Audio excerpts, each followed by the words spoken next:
अस्सलामुअलैकुम friends, welcome back to my channel.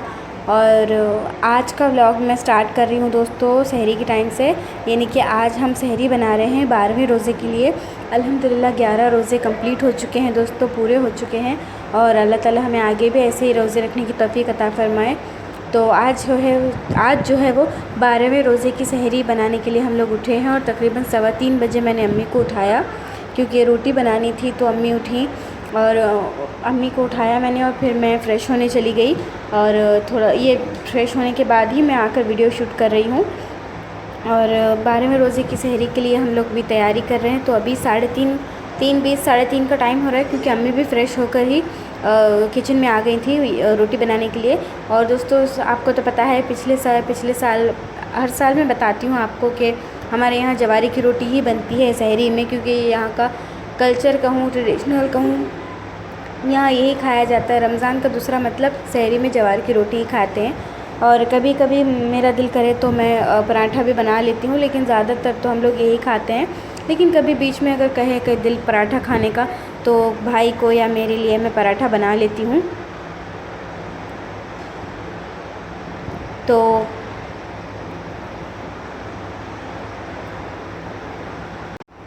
तो अभी यहाँ पर मैं दोस्तों ये गोश्त गरम कर रही हूँ। और ये दोस्तों मैंने बनाया था बोटी मसाला, जिसकी रेसिपी मैंने शेयर करी हुई है। इसका लिंक मैं डिस्क्रिप्शन बॉक्स में आपको दे दूँगी। ये नींबू वाला बहुत अच्छा बनता है गोश्त, खट्टा खट्टा, इसकी बोटियाँ काफ़ी मज़ेदार बनती हैं।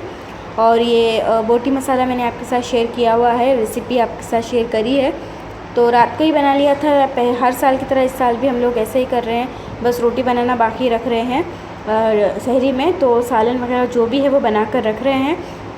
तो ये बोटी मसाला तो तैयार है, गरम कर लिया मैंने थोड़ा सा सहरी के लिए। तो अभी ये है दोस्तों करेले गरम कर रही हूँ। रात को करेले टमाटर बनाए थे। मेरी अम्मी और मेरी बहन का दिल इतना शिद्दत से कर रहा था ना कि करेले टमाटर खाने का, तो वो भी 2-3 दिन से अम्मी लगातार मंगवा रही थी अब्बू से करेले, अब्बा से। तो बाज़ार में करेले मिल ही नहीं रहे थे। तो अब्बा आकर ये कह रहे थे कि तुम लोग करेले मंगवा रहे हो, करेले बाज़ार में मिल ही नहीं रहे हैं। और पता नहीं अब्बा इस करेले के चक्कर में कहाँ कहाँ ढूंढ कर आए हैं। बाद में अब्बा को कहीं कॉलोनी के बाज़ार में मिलाए, वहाँ की मार्केट में, तो ले आए फाइनली। तो अभी हम लोग सहरी के लिए बैठे हैं। और साथ ही एज़ यूजुअल हमारी दाल भी है, क्योंकि हमें सहरी में दाल चाहिए होती है, चाहे गोश्त बने, तरकारी बने, कुछ भी बने। सहरी में अब्बा को, मुझे, सबको, पूरी फैमिली को ही हमें दाल चाहिए। तो अभी हम लोग सहरी कर रहे हैं दोस्तों, 12वें रोज़े के लिए सहरी कर रहे हैं। अल्लाह ताला रोज़े कबूल करे। तो आप भी अपने रोज़ों को पूरा करें। तब तक ये व्लॉग अपलोड होगा दोस्तों 12वें रोज़े की इफ्तार और इशा की नमाज़ भी हो चुकी होगी। तो अभी फ़िलहाल मैं 12वें रोज़े के लिए सहरी अभी कर रही हूँ।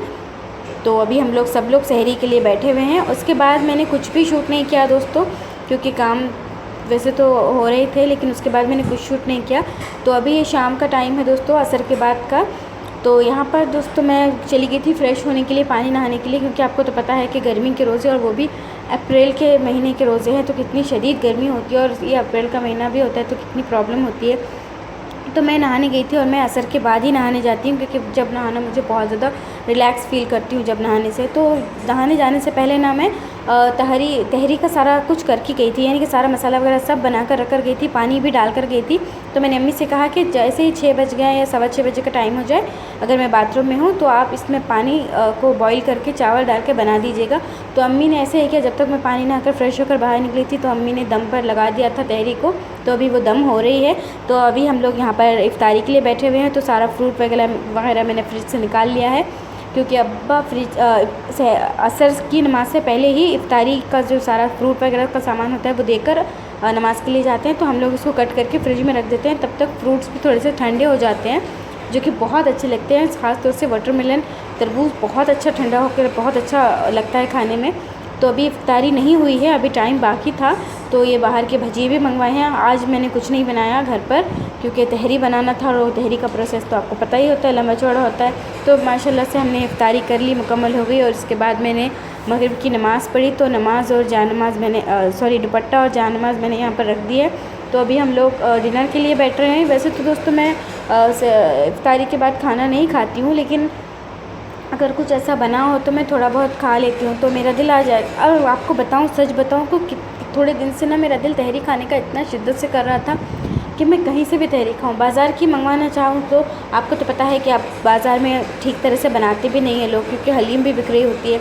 तो मैंने कहा कि आइडिया ड्रॉप कर देते हैं, घर पर भी मैं किसी दिन बनाऊँगी। तो आपको यकीन बताऊँ, यकीन मानिएगा, बहुत बहुत मज़ेदार तहरी बनी थी ये। दिखने में भी आपको पता है, लग रहा है कि कैसी लग रही है, खाने में तो बहुत ही ज़बरदस्त बनी थी। और जैसे शेफ़ लोग बनाते हैं ना दावतों वगैरह में, वैसी बनी थी डिट टू डिट। तो मुझे बहुत पसंद आई। तो हम माशाल्लाह से हम लोगों ने डिनर भी कर लिया। तो रोज़ा मुकम्मल हो गया, 12वां रोज़ा। तो अभी दोस्तों आप लोग सोच रहे होंगे कि मैं क्या पिटारा लेकर बैठ गई हूँ। ये मगरिब की नमाज़ के बाद का, यानी कि ईशा की अज़ान हो रही थी तो मैंने ये शूट कर लिया, क्योंकि ये शॉपिंग बैग निकाल कर रख दिया है। तो आप सोच रहे होंगे कि हमने कपड़े शॉपिंग बैग में क्यों रखे हैं। वो इसलिए क्योंकि माशाल्लाह अल्हम्दुलिल्लाह हमारी अलमारी अब पूरी फुल हो चुकी है, उसमें कुछ भी रखने की जगह ही नहीं बची। ख़ास तौर से सिलने के कपड़े रखने की तो बिल्कुल भी जगह नहीं बची है। तो देख सकते हैं वेलवेट के कपड़े हैं, और ये भी वेलवेट के कपड़े हैं, और ये बड़ी बड़ी थाने हैं 4-4 साढ़े 4 मीटर की। ये हमने लिए थे, गाउन या फ्रॉक कुछ सिलवाना है तो सिलेंगे हम लोग ही, क्योंकि आपको तो पता है मैं और अम्मी ही घर पर स्टिचिंग करते हैं, हम लोग बाहर नहीं स्टिच करवाते।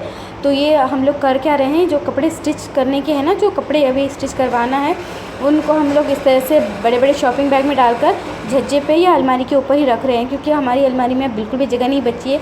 एक कपड़ा निकालो तो 2-3 कपड़े गिरने लग रहे हैं, क्योंकि इतनी ज़्यादा ठूस कर हमें रखना पड़ रहा है। तो एक कपड़ा खींचो तो 2-3 साथ में गिर जाते हैं। तो इसीलिए हम लोग बड़े बड़े जो शॉपिंग बैग होते हैं इसमें कपड़े डालकर झज्जे पर या फिर अलमारी के ऊपर रख रहे हैं। तो ये मैंने इसलिए निकाला है क्योंकि अभी रमज़ान के बाद, ईद के बाद है भैया की शादी, तो उसके लिए यहाँ पर मैं तैयारी कर रही हूँ। क्योंकि ये कपड़े सारे महंगे कपड़े हैं जो कि इस तरह से हमने डाल रखे हैं। दिखने से आपको लग रहा हो कि डेली के होंगे, ऐसा नहीं है, क्योंकि ये कपड़े हम लोग लेकर रखे थे। तो ये तो निकाल रही हूँ मैं ये सारे थोड़े थोड़े करके, क्योंकि इसकी लाइनिंग मुझे मंगवाना है, और अब्बा से मैं एक एक करके इसकी लाइनिंग मंगवाऊंगी, क्योंकि मुझे स्टिचिंग एक साथ नहीं हो पाएगी। तो एक एक लाइनिंग मंगवा कर मैं स्टिच करती जाऊंगी, और फिर दूसरी लाइनिंग मंगवाऊंगी, दूसरी स्टिच करती जाऊंगी। तो यही चलता रहेगा। तो एक मैं निकाल रही हूँ ये डेली यूज़ का, इसके बाद ये सारे महंगे कपड़े मैं स्टिच करूँगी, इनकी भी लाइनिंग मंगवा कर। तो अभी ये सारा काम हो गया है। तो एक कपड़ा मैंने निकाल लिया है, इसको मैं इंशाल्लाह कल होगा, अब रात को तो नहीं होगा, कल ही मंगवा सकूँगी। तो इसको मैं मंगवा कर अब्बा के साथ इसका लाइनिंग मंगवा दूँगी। सो दोस्तों अभी यहाँ पर मैं सौंफ खाने लगी हूँ, क्योंकि तहरी के साथ कच्ची प्याज खाई थी। तो अभी मैं नमाज़ के लिए जाने लगी हूँ, तो इसीलिए मैं ये सौंफ खा रही हूँ।